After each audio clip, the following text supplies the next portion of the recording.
Your kids, you talked about how important it is to listen, and I think they took to heart that maybe going 0 for 17 from three-point range isn't a good thing here at Purdue. You maybe need to throw the basketball inside, and you made it difficult to guard tonight going inside and then coming back out. Just talk about how important it was to get AJ and those other bigs going.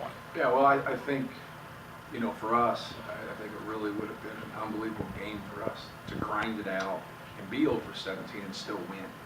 Even nobody wants to do that, but we still could have accomplished that goal if our effort was better and we played smarter. And we just didn't. And hopefully we can learn from it. I thought tonight our patience was better. I thought we were more selective. And that's hard for guys. It's hard for them to pass up shots they feel they can make, but the percentages say they're not making them. And you have to do what's best for Purdue.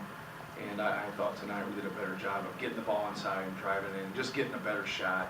And then, following a scouting report, they're not a three-point shooting team, and we wanted to keep the ball in front of us and stop the ball, and and allow them to, not allow them, but if we're going to give up anything, give up a perimeter shot. Matt, how much of a trust factor do you have in Purdue? Well, I think, first of all, I've made a huge mistake not playing him. I think that's the one thing as a coach, you have to openly admit when you make mistakes. Because he simply plays harder than the other guys. He carries out his assignments. He's just solid, and you need that in a team sport. You need people being just solid. But there's no doubt, you always trust guys that try to do what you ask them to do. And we always joke, Ryan Smith's our student assistant now, but the title of his book would just be Job Security.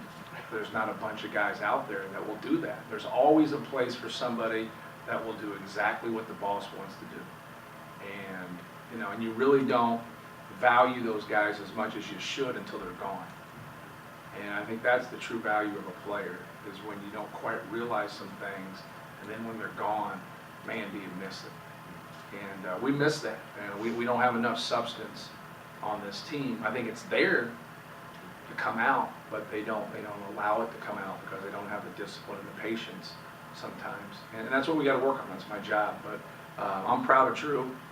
There's a lot of guys, they pout when they don't get opportunities. Then when they do get one, they're not ready. He's not that way. He was raised the right way, and he understands the big picture. And when his number's called, he's ready to go. It's fun watching, and it's fun coaching guys that play hard. And we haven't had enough of that.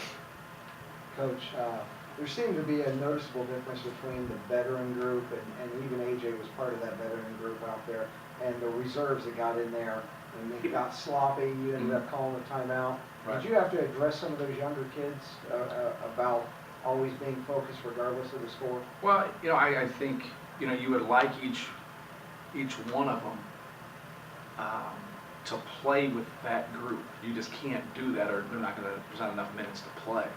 You'd like them to be that piece of the puzzle to do that, but we have too many people trying to do things either they're not capable of, or they don't understand the situation and it's not there.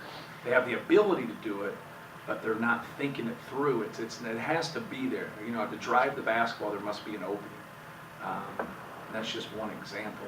Sometimes there's 2 or 3 people there, and we still have guys that drive the basketball. You got to pass it then, and then get better movement. But there's no question that when we had a lot of those guys in that one stretch, one of them got really fatigued, and a couple other ones just had some basic mistakes that hopefully they can learn from. Now, you've talked a lot about you have a lot of post players, not enough minutes to go around to satisfy everybody.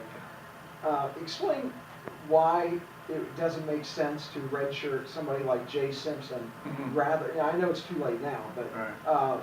Rather than play him 7 minutes a game, which is what he was averaging coming into tonight, wouldn't it be better to have him as a 23-year-old playing 30 minutes a game? I think you could argue that you're correct. There's 2 ways to look at it. I look at it a lot the way you just said it more than I do which I'm getting ready to say.